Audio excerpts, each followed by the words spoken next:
Profcast.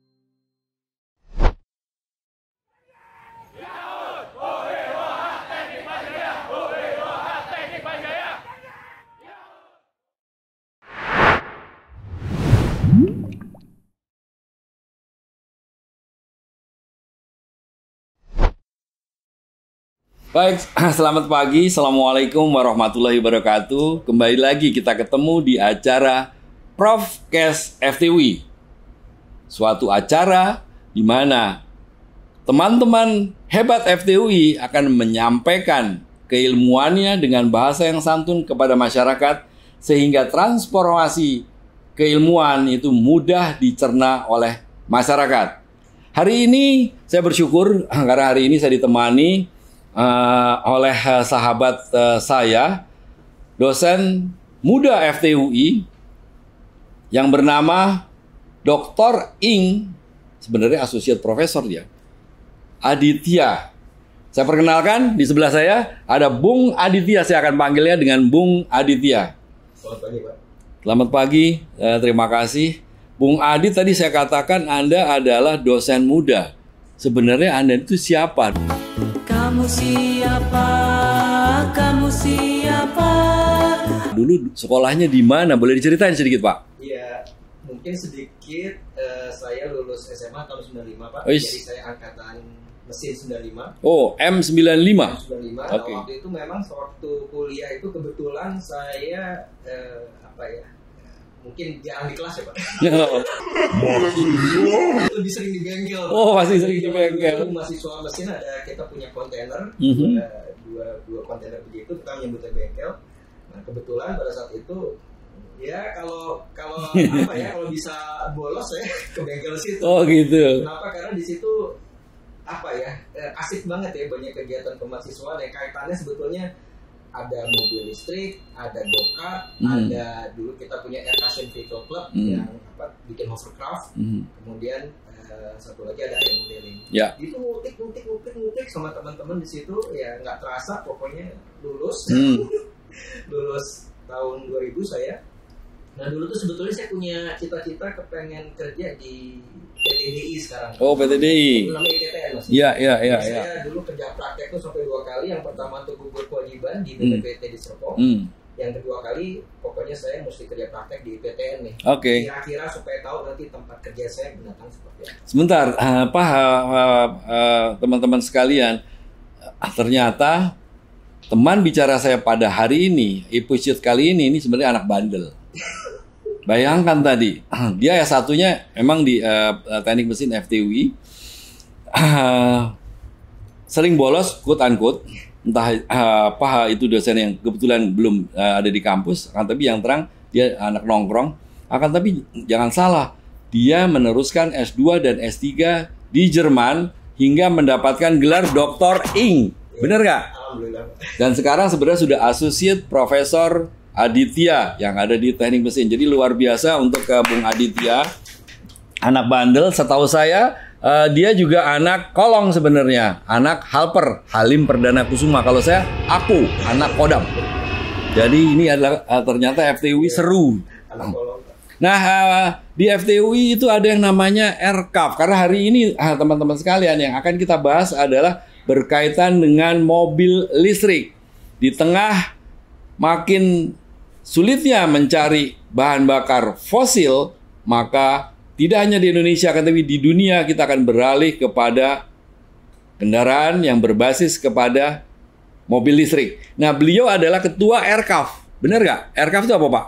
Aircraft itu Research Center for Advanced Vehicle. Jadi kalau bahasa Indonesianya Pusat Riset Kendaraan Mutakhir. Nah, jadi di FTUI atau di Universitas Indonesia, saya sebenarnya lebih senang tuh bicara Universitas Indonesia, walaupun memang Fakultas Teknik itu adalah merupakan bagian kecil dari Universitas Indonesia. Kita selalu support untuk di Aircraft itu. Apakah hanya ada anak teknik atau mungkin ada fakultas lain?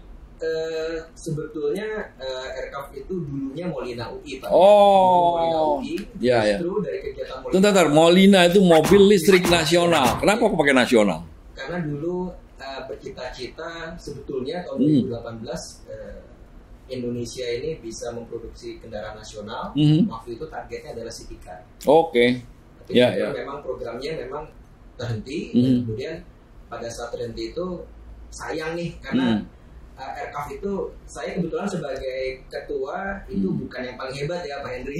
Hebat lu. Kebetulan apa ya, mungkin yang udah kamu aja deh jadi ketuanya seperti itu. Karena sebetulnya di aircraft itu isinya saja profesornya ada sekitar 15. Oh, Mungkin dengan Prof Aryo mungkin kamu jadi 16. 16 ya. Jadi banyak sekali Alhamdulillah. profesornya. Ya. Ya saya cuma apa ya istilahnya sebagai koordinator saja lah Pak Henry. Jadi Oke. sebetulnya nih, Ternyata dia isinya orang-orang hebat semua di FT.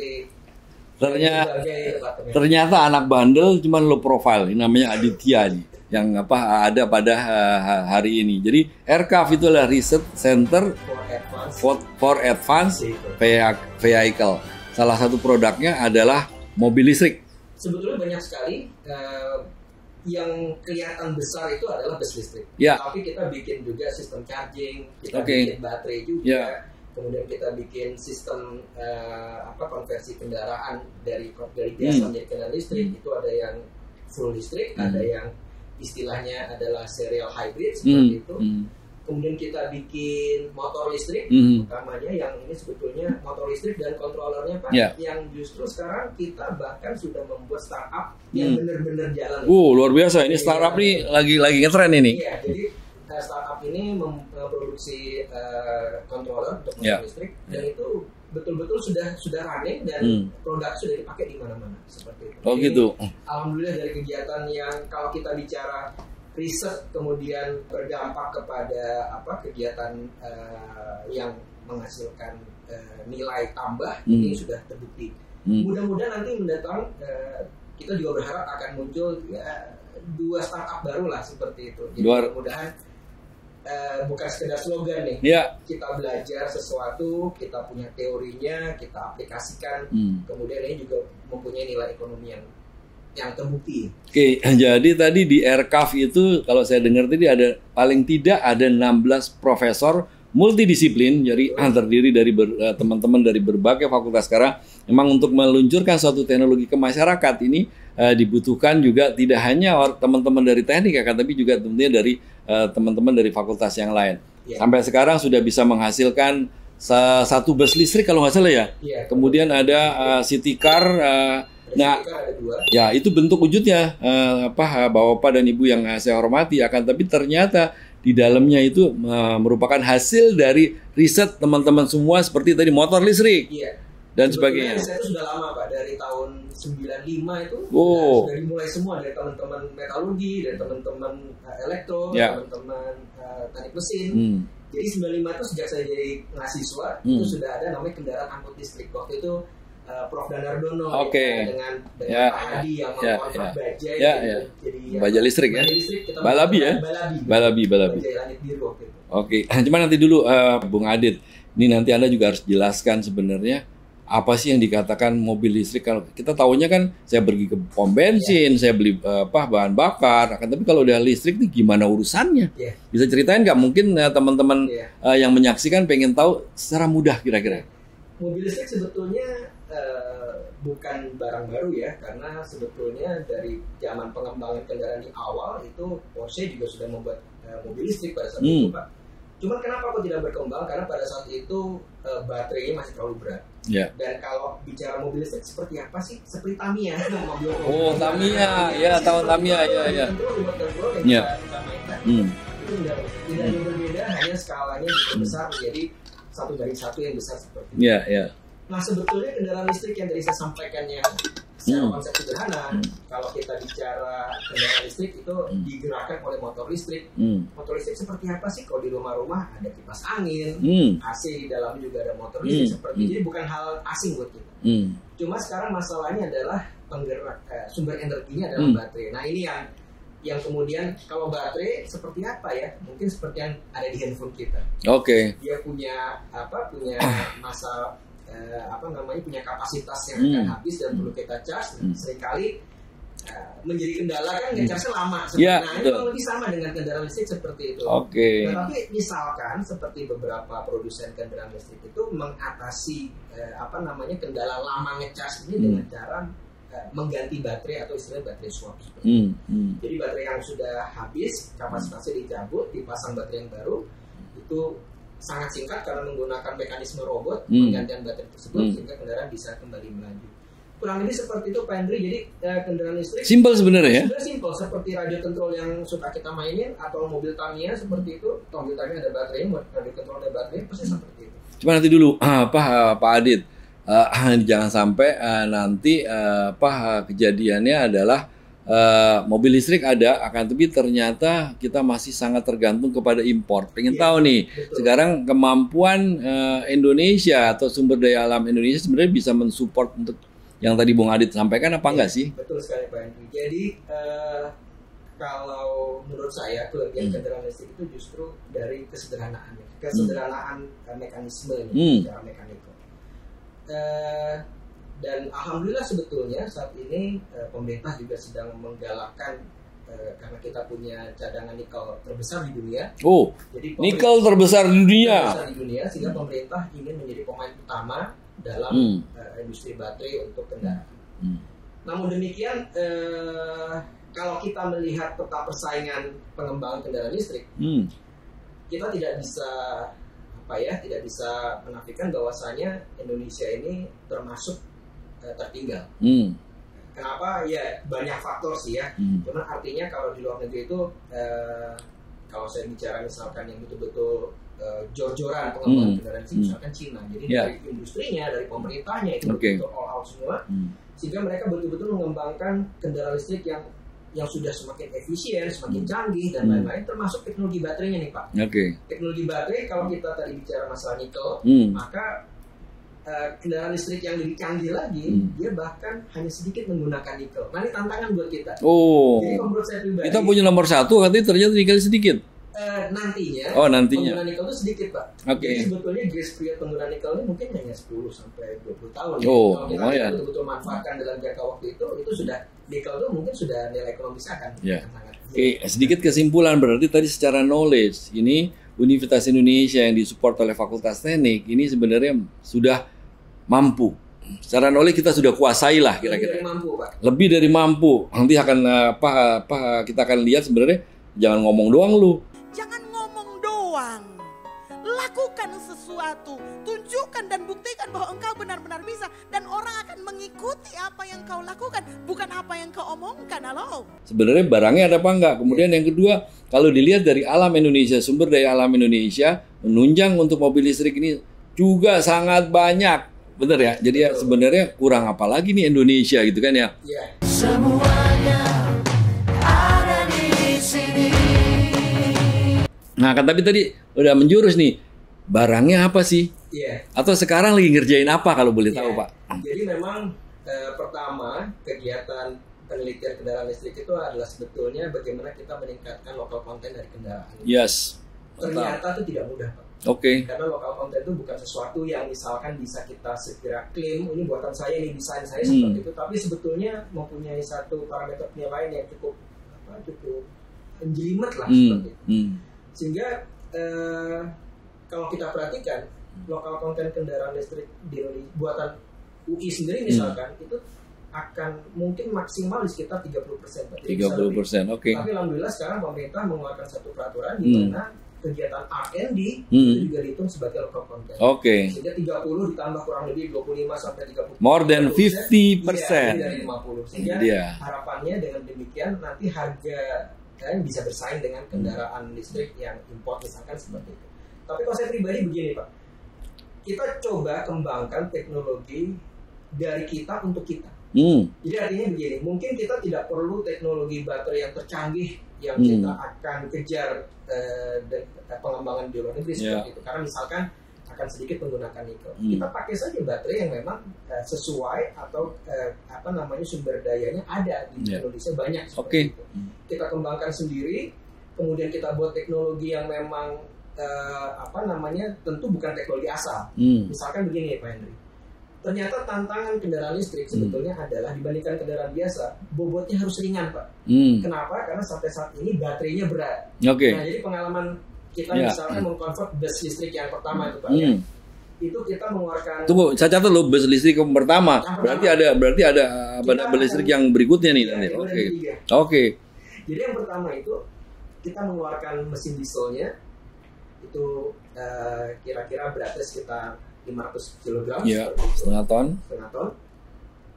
Ya tentunya dengan komponen lain, tapi tidak terlalu signifikan beratnya seperti tangki diesel, tangki solar, Ya, dan lain-lain ya, seperti itu. Tapi kemudian kita memasukkan elemen kendaraan listrik, yaitu yang paling berat ternyata baterai, yang beratnya sekitar 1,5 ton. Oh. Nah, sedangkan daya dukung jalan kan tidak berubah. Ya, Pak. ya, Dan itu ya. diatur Oke. oleh perundang-undangan, jadi nggak boleh tuh bus itu beratnya seenaknya, nggak bisa seperti itu. Sehingga dengan demikian berat si baterai ini akan mengurangi kapasitas angkut dari kendaraan. Ya. Jadi kalau tadi kira-kira kalau saya katakan 1,5 Berarti ton, kalau makin berat juga nanti listriknya yang akan digunakan makin banyak, jadi nggak waktu tempuhnya juga pendek gitu ya. Betul. Oke, jadi Betul. tantangan sebenarnya ada di situ ya. jadi selain bagaimana menciptakan baterai yang mempunyai kapasitasnya semakin besar, Besar.